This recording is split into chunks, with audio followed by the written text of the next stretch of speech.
মা, তুমি ভাত চড়াও। গোপাল ভাঁড়ের গল্প। সে বছর দেশে অজন্মা ধান চাল ভালো হয়নি। গোপাল দেখলে তার ছেলেপুলেরা এই অজন্মার দিনেও 7 বার ভাত মুড়ি খাচ্ছে আর ছড়াচ্ছে।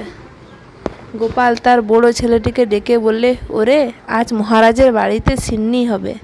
তুই সকাল সকাল স্নান সেরে সন্দেশ, ক্ষীর, ননি, ভালো ভালো জিনিস ভাঁড়ার হতে ঠাকুর ঘরে পৌঁছে দিবি।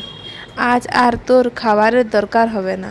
ওই সব জিনিস ঠাকুর ঘরে বইবি, তাহলেই তার একটার গন্ধে তোর পেট ভরে যাবে। লোক বলে ঘ্রাণেন অর্ধভোজনম। গোপালের ছেলে পেটুক, সে তার মায়ের কাছে সব কথা গিয়ে বললে, আরও বললে, মা, আমি আজ ভাত খাবো না। বাবা বলেছে ঘ্রাণেন অর্ধভোজনম। আজ রাজবাড়িতে সিন্নি আর আমি ভাঁড়ার হতে সেই সব বয়ে ঠাকুর বাড়িতে নিয়ে যাব। তাহলেই আমার 2 বারকার ঘ্রাণে পুরো ভোজন হয়ে যাবে। মা হাসতে লাগলো। গোপালপুত্র ভাঁড়ার হতে ঠাকুর ঘরের মিষ্টান্নাদি ও মোয়া বইতে বইতে কেবল সঙ্গে আর ঘ্রাণ নেয়, কিন্তু পেট আর ভরে না।